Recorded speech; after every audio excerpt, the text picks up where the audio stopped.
So in this video, we're going to be breaking out all the different heat sources, ranking them from the worst to the best.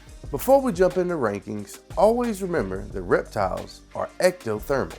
This means that they solely rely on external heat sources to regulate their metabolism, their digestion, their immune function, and their behavior.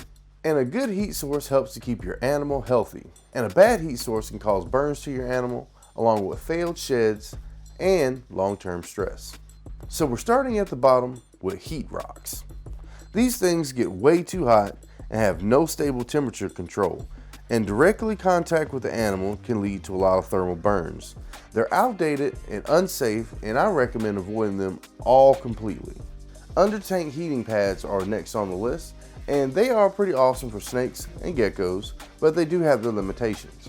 They're good for belly heat, they're affordable, silent, and energy efficient, but some of the bad things are they only heat one spot, and they're totally useless for creating an ambient warm side and can overheat if not paired with a thermostat.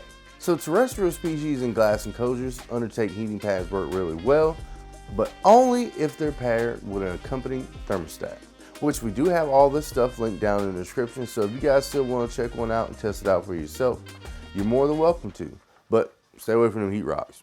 Ceramic heat emitters are a classic.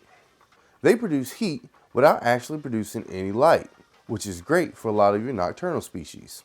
Some of the pros for ceramic heat emitters are they're good for nighttime heat, they have a long lifespan, and they're good for raising ambient temps.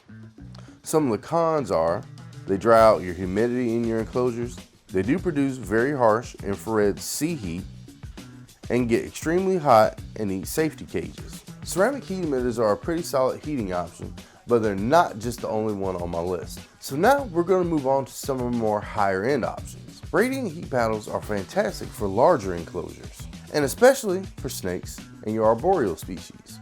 Some of the pros are that radiant heat panels are very safe, they have even heat distribution, they're excellent for PVC and wood enclosures, and they don't dry out the humidity as badly as some of your ceramic heat emitters. But they are more expensive, and they also need a thermostat as well. So if you're keeping boas, pythons, or rattlesnakes, or anything that's in a large PVC enclosure, radiant heat panels are definitely one of the better excellent options to choose from. And taking the number one spot are deep heat projectors, also called DHPs or infrared A projectors. These bulbs simulate a natural radiant heat the same way the sun warms a rock. And why I rank this number one is because of the excellent penetration and deep tissue heating, safe when used with a cage and a thermostat, and it doesn't dry out the humidity as aggressively.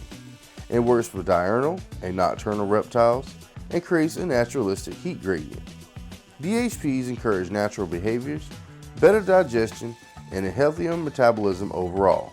They're the closest we gotten to real sunlight without adding visible light to the enclosure. Real quick before we close out, make sure, quick tip, stay away from red bulbs, blue bulbs, and colored heat bulbs in general. These bulbs are stressful, unnatural, and unnecessary altogether. And you should definitely be sticking to safe and proven heat sources. Alright guys, so this is my rankings for the top heat sources from all your reptiles and amphibian needs. So if you want me to test out some of these different ones, put a comment down below and tell me which one you would like to test out. And I'll see about getting one in a future video. And then we can test out some of the more differences and more technical aspects of each individual heat sources. Because currently I use heat lamps of various different bulbs and bulb sizes. And I use under tank heat mats with thermostats, and I would like to move into some of those radiant heat panels and some of the other ones as well. So make sure you guys check it out, comment down below, and if you want to see more reptile content like this, make sure you subscribe to the channel, because I'm Josue from Josue's Exotics, and I love making reptile content for you guys. Soundstripe.